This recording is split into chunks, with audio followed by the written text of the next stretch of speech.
നമ്മുടെ ജനപ്രിയ നായകൻ ദിലീപിൻ്റെ പിറന്നാളായിരുന്നു ഇന്നലെ. അപ്പോൾ പിറന്നാളോടനുബന്ധിച്ച് ആരാധകർക്കൊക്കെ എന്താ പറയുക, ഹരം കൊള്ളാനായിട്ട് ഒരു ടീസർ റിലീസ് ചെയ്തു. ബബ്ബ.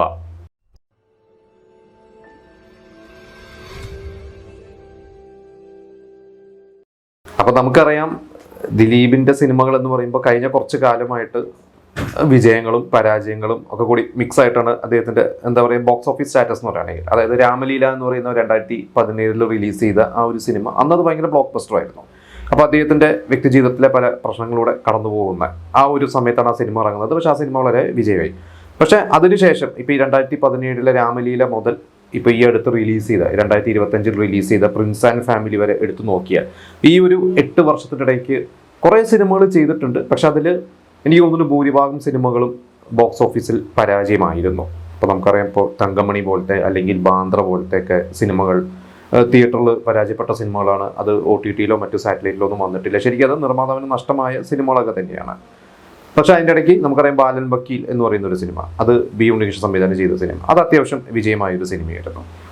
അതിനുശേഷം കുറച്ച് നാളുകൾക്ക് ശേഷം വോയിസ് ഓഫ് സത്യനാഥൻ, അതായത് കുറേ 2019 മൈസാൻഡ എന്ന് പറയുന്ന ഒരു സിനിമ 2019 ഡിസംബറിൽ റിലീസ് ചെയ്ത മൈസാൻഡയ്ക്ക് ശേഷം ദിലീപിൻ്റെ ഒരു സിനിമ തിയേറ്ററിൽ റിലീസാവുന്നത് 2022 വോയിസ് ഓഫ് സത്യനാഥൻ എന്ന് പറയുന്ന ഒരു സിനിമയായിരുന്നു. അതിനിടയ്ക്ക് ദിലീപിൻ്റെ സിനിമകളൊന്നും തിയേറ്ററിൽ റിലീസായിരുന്നില്ല. ഒരു സിനിമ കേശു ഈ വീടിൻ്റെ നാഥൻ എന്ന് പറയുന്ന നാദൃശ സംവിധാനം ചെയ്ത സിനിമ, ആ സിനിമ ഒന്ന് OTT-ലായിരുന്നു റിലീസായത്. അപ്പോൾ OTT റിലീസായിട്ടും ആ സിനിമയ്ക്ക് 2 രീതിയിലുള്ള ഒപ്പീനിയനൊക്കെ ഉണ്ടായിരുന്നു. പക്ഷേ ആ സിനിമ അന്ന് നമുക്കറിയാം ഹോട്ട്സ്റ്റാർ നാദൃശ തന്നെ അതിൻ്റെ നിർമ്മാതാക്കളിൽ ഒരാളായ സംവിധായകൻ കൂടിയായ നാദൃശ തുറന്നു പറഞ്ഞിട്ടുള്ളതാണ് ആ ഒരു സിനിമ 35 കോടിക്ക് മുകളിൽ പൈസയ്ക്കാണ് വിറ്റുപോയത്. OTT-യും സാറ്റലൈറ്റും കൂടിയാണ് ഏഷ്യാനെറ്റും ഹോട്ട്സ്റ്റാറും കൂടി എടുത്തത്. അപ്പോൾ ദിലീപിൻ്റെ ആദ്യത്തെ 100 കോടി പടം എന്നൊക്കെ വേണമെങ്കിൽ പറയാം. കാരണം നമുക്കറിയാം 100 കോടി രൂപ തിയേറ്ററിൽ കളക്ട് ചെയ്താൽ ഒരു പ്രൊഡ്യൂസർക്ക് ഷെയർ വരുന്നത് എല്ലാ ടാക്സും തിയേറ്റർ വിഹിതം എല്ലാം കഴിഞ്ഞ് പ്രൊഡ്യൂസറുടെ കയ്യിൽ വരുന്നത് 33-34 കോടിയാണ്.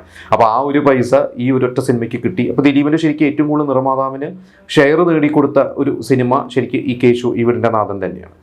അപ്പോൾ ആ ഒരു സിനിമ നമുക്കങ്ങനെ മാറ്റി നിർത്താം തിയേറ്ററിൽ റിലീസ് ആവാത്തതുകൊണ്ട്. അത് കഴിഞ്ഞ് പിന്നെ വോയിസ് ഓഫ് സത്യനാഥിന് ശേഷം പിന്നെ അതുപോലത്തെ ഒരു വിജയം കിട്ടിയിട്ടില്ല. പിന്നെ നേരത്തെ പറഞ്ഞ പോലെ തങ്കമണിയും ബാന്ദ്രയൊക്കെ പരാജയമായിരുന്നു. പിന്നെ പവി കേട്ടേക്കർ എന്ന് പറഞ്ഞ സിനിമയും തിയേറ്ററിൽ അത്ര വിജയമല്ലായിരുന്നു. പിന്നെ അത് ഒരു ചെറിയൊരു ബഡ്ജറ്റിൽ ദിലീപ് തന്നെയാണ് പ്രൊഡ്യൂസ് ചെയ്തത്. അതുകൊണ്ട് ആ സിനിമ നിർമ്മാതാക്കൾക്ക് നഷ്ടം വന്ന ഒരു സിനിമയല്ല എന്നുള്ളതാണ് റിപ്പോർട്ട്. പക്ഷേ ഇപ്പോൾ റീസെൻ്റ് ആയിട്ട് ഇറങ്ങിയ പ്രിൻസ് ആൻഡ് ഫാമിലിയാണ് ശരിക്കും ഒരു തിയേറ്ററിൽ തന്നെ ഒരു ലാഭം കിട്ടി. ലിസ്റ്റിൻ സ്റ്റീഫൻ അവരൊരു സക്സസ് മീറ്റ് ഒക്കെ നടത്തി. അവർക്ക് ഭയങ്കര ഒരു ബ്ലോക്ക് ബസ്റ്റർ ഒന്നല്ലെങ്കിൽ പോലും വീണ്ടും ഒരു ദിലീപിൻ്റെ കുടുംബ പ്രേക്ഷകർ വീണ്ടും ദിലീപിനെ കാണാൻ ആഗ്രഹിക്കുന്ന രീതിയിലുള്ള കുറച്ച് മൊമെൻറ്റ്സ് ഒക്കെ അവർക്ക് ആ ഒരു സിനിമയിൽ കിട്ടിയതുകൊണ്ടായിരിക്കാം ആ ഒരു സിനിമ തർക്കമില്ലാതെ വിജയിച്ചത്. അപ്പോൾ നമുക്കറിയാം ആ സിനിമയ്ക്ക് റിവ്യൂസ് വേറെ വളരെ മോശമായിട്ട് പറഞ്ഞിട്ടുണ്ട്. പക്ഷേ ഫാമിലി ഓഡിയൻസ് കയറിയതുകൊണ്ട് ആ ഒരു സിനിമ കുഴപ്പമില്ലാതെ ഓടി. അപ്പോൾ അതെല്ലാം കഴിഞ്ഞ് ഇപ്പം എന്തായാലും പ്രതീക്ഷയോടെ കാത്തു നിൽക്കുന്നത് ബബ്ബ എന്ന് പറയുന്ന ഒരു സിനിമയാണ്. അത് കുറേ കാലമായിട്ട് ആ ഒരു സിനിമ ശരിക്കും ആ സിനിമയെക്കുറിച്ച് നമ്മൾ കേൾക്കുന്നുണ്ട്.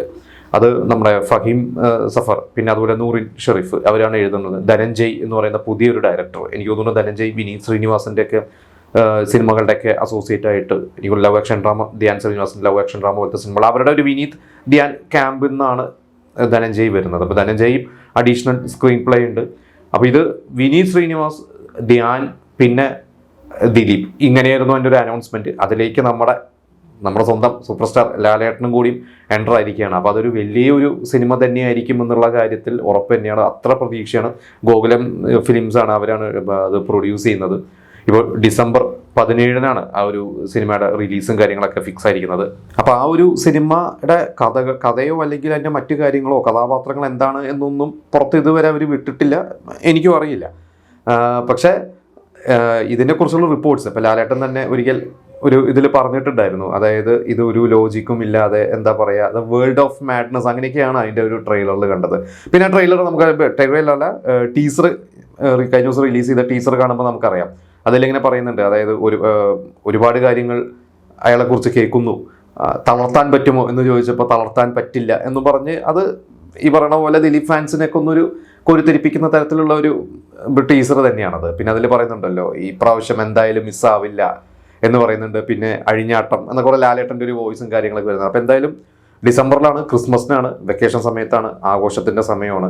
അപ്പോൾ ഈ ഒരു സിനിമയിലൂടെ ദിലീപ് ശക്തമായിട്ട് തിരിച്ചു വരും എന്ന് തന്നെ നമുക്ക് പ്രതീക്ഷിക്കാം. അതായത് ഈ പറഞ്ഞ പോലെ ദിലീപ് പ്രിൻസ് ആൻഡ് ഫാമിലി ഒക്കെ ഒരു ഹിറ്റ് ഉണ്ടെങ്കിൽ കൂടി ശരിക്കുള്ള ഒരു ദിലീപിനെ നമ്മൾ കണ്ടിട്ട് ശരിക്കും കാലം കുറയായി. അതായത് പ്രിൻസ് ആൻഡ് ഫാമിലി കുറച്ചുകൂടി ഇമോഷണലാണ്. പക്ഷെ നമുക്ക് ഒരു വേളാക്കിയിട്ടുള്ള ഒരു ദിലീപ്, നമ്മളൊരു പറക്കുന്ന ലീഗലോ CID മൂസയിലോ ഒക്കെയുള്ള ഒരു ദിലീപ്, കുബേരല്ലോ ഒക്കെ കണ്ടിട്ടുള്ള ഒരു ദിലീപ് ഉണ്ട്.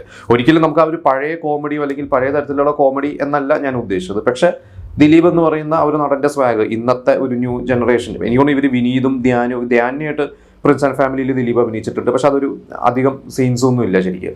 പക്ഷെ വിനീതും ദിലീപും അതിൻ്റെ കൂടെ ലാലേട്ടൻ ആരൊക്കെയായിട്ട് കോംബോ ഉള്ളതെന്നൊന്നും നമുക്കറിയില്ല. എന്തായാലും പ്രതീക്ഷയോടെയാണ് എന്തായാലും സിനിമാ ലോകം ഉറ്റുനോക്കിക്കൊണ്ടിരിക്കുന്നത്. ബോക്സ് ഓഫീസിലും ആ ഒരു വിജയം ആവശ്യമാണ്, ദിലീപിനും ആവശ്യമാണ്, നമ്മുടെ കേരള ബോക്സ് ഓഫീസിലും അതൊരു ബൂസ്റ്റ് തന്നെയാവും എന്നുള്ള ഒരു കാര്യം ഉറപ്പാണ്.